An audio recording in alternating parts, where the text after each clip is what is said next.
We are, in fact, live. Good morning, everybody. Daniel Allison, the average dude. Freddie Blanton, what you thinking this morning?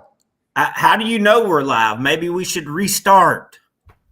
I will not restart the stream. You know why I will not do that? Why? Because on my screen, it says we're live. Oh, it also says that on my screen like it has the past 3 days. Folks, this is what happens when you do a show over. Hey, did you notice that my hair kind of bounced a little bit? Did my hair kind of bounced a little bit there? Mine will not bounce.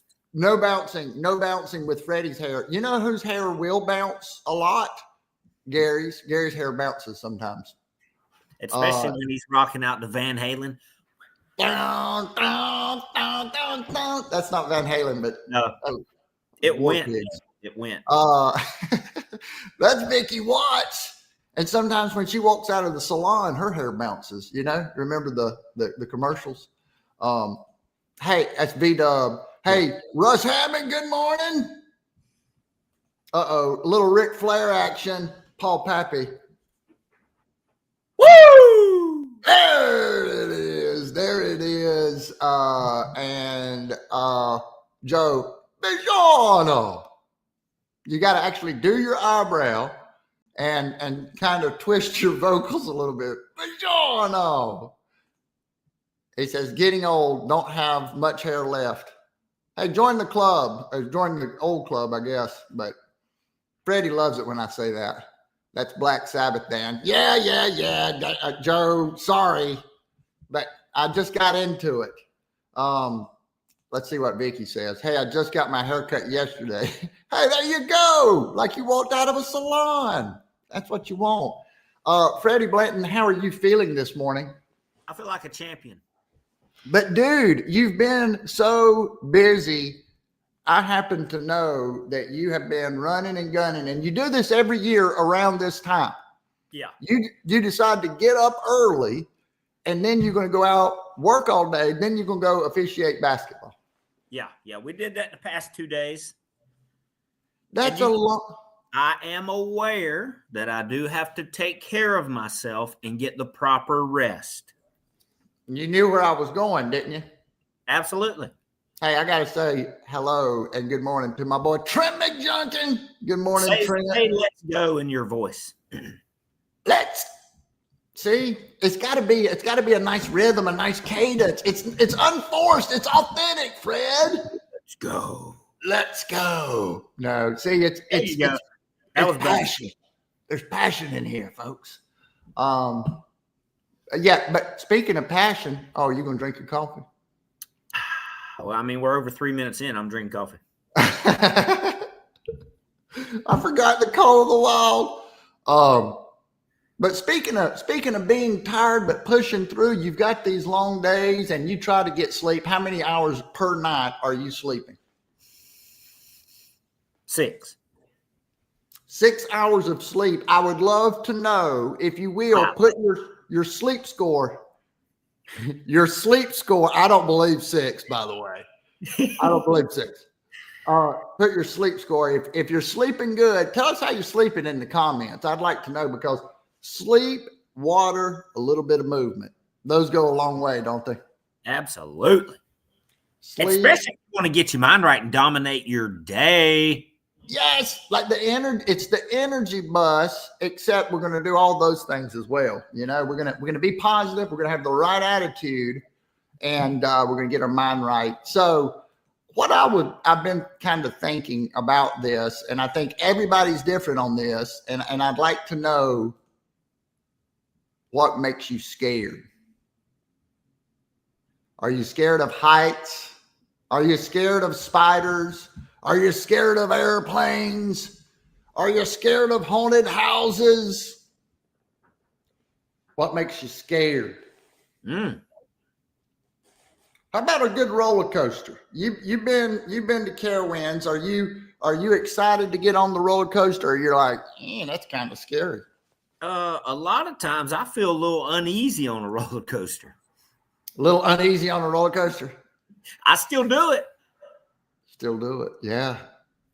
I will never forget being at Myrtle Beach when the pavilion was the pavilion, the real school, old school pavilion.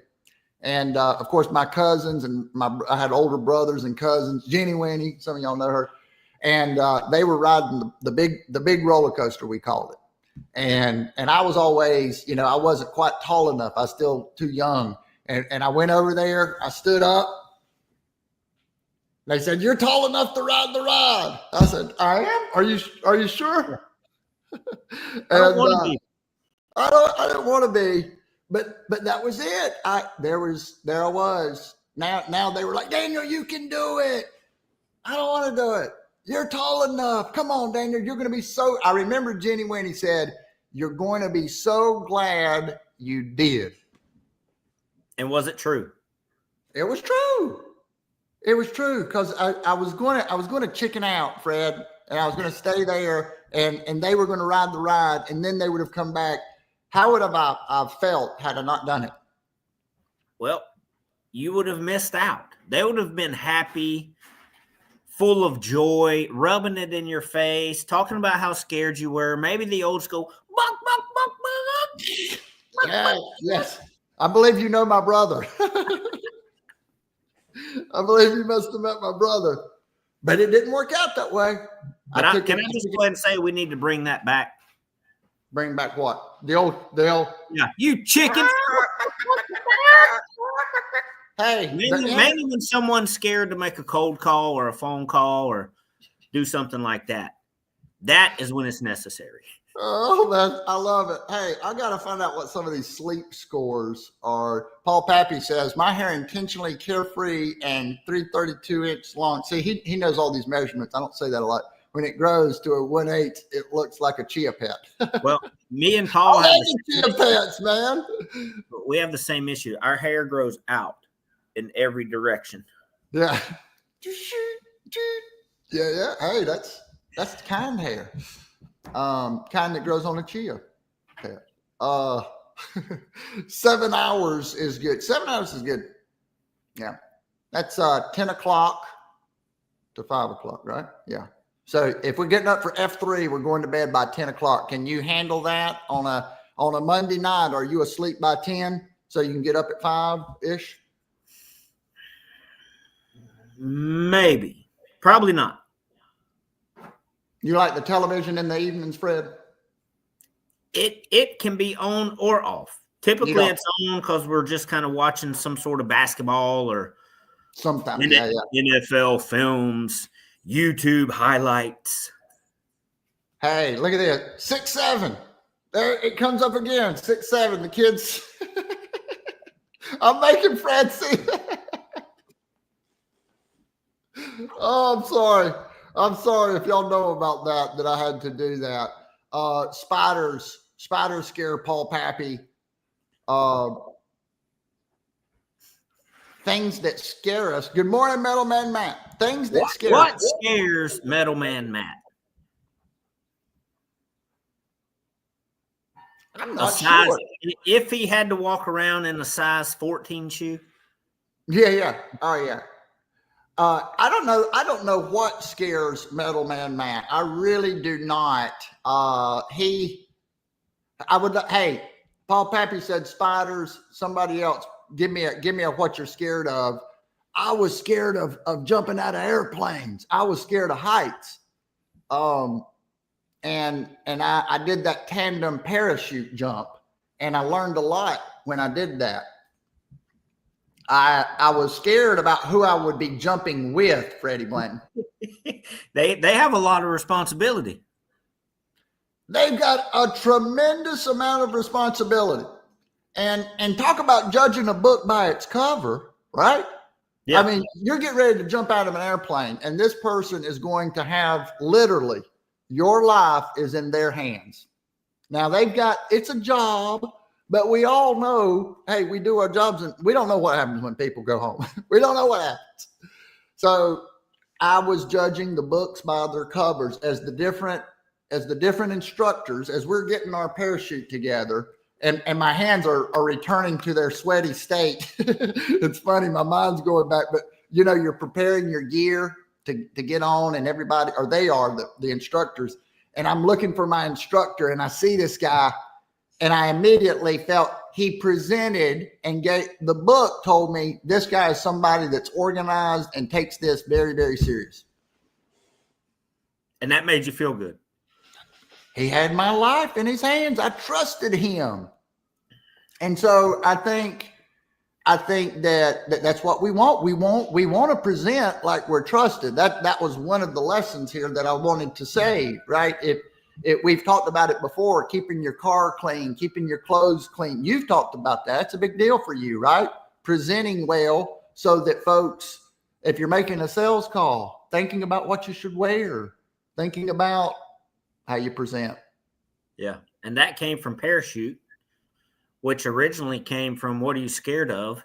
Which someone in the comments said they're scared of snakes. And then V-Dub mentioned roaches. I don't know what it is about a roach. I can stomp a spider. I can really deal with a snake if I have to. But when you got some roaches running around, they're so nasty and fast, and some of them fly. I know. That freaks me out. Yeah, they're like little aliens. There's little roaches are like little aliens. I will agree with Matt here. And snakes just move. So the way that snakes move is not natural. That is, I don't like the way they move. They said it was a 16 too. It's a big shoe, big boot. Yeah. I was saying that he may be scared of only being able to get a 14 shoe. Oh yeah. That would be bad. I don't think he'd be able to wear it. So tell me, speaking of fear, apparently the number one fear, besides heights, I think that could be number one, is public speaking. Hey man, that's where I was going with all of this. I would like to know who fears public speaking. At times I do. Absolutely. Here's what I wanted to say. We talk about getting uncomfortable. We talk about growing in our uncomfortable by getting uncomfortable. And we're all scared of different things. So for me, it might not be as big of a deal to say do a public speaking, but it might be a different form of getting uncomfortable, right? I've known guys that are really good golfers, and they're super comfortable on the golf course. But if I go out to the golf course, man, I'm nervous and I feel out of place. And so we have to know ourselves and know where we're uncomfortable, because where Freddie's uncomfortable may not be. We've talked about it in an F3. You enjoy leading the group and doing that. That makes me uncomfortable. Doesn't mean I don't need to do it. It tells us where we need to grow. And so when we think about fear, when we think about committing, when I did that parachute because it was one of those, it's like committing to a speech. Like, it's going to happen. Something is going to happen just like every single day. Something's going to happen at 7:55 to 8:10. And so committing to that parachute, the minute I got into that plane, I was jumping. There was only one way down: burn the ships. So I wanted to talk about this because we all never be ashamed of the things that you're scared of. And call out the truth and then attack it. Paul says staying in the tension is a lifestyle. I like that. What does he say? He hates public speaking, but he does it all the time. Staying in the tension is a lifestyle. Staying in the tension. If you knew some of the things that I've been thinking about and talking about lately, Paul, absolutely. You want that tension. That's the tension that gives us the energy. So it's the frequency, the tension, that whole thing, but getting our mind right, man, that's a big part of it. And I love what Venuto says here, Metalman Matt, nervous is good. Nervous is good.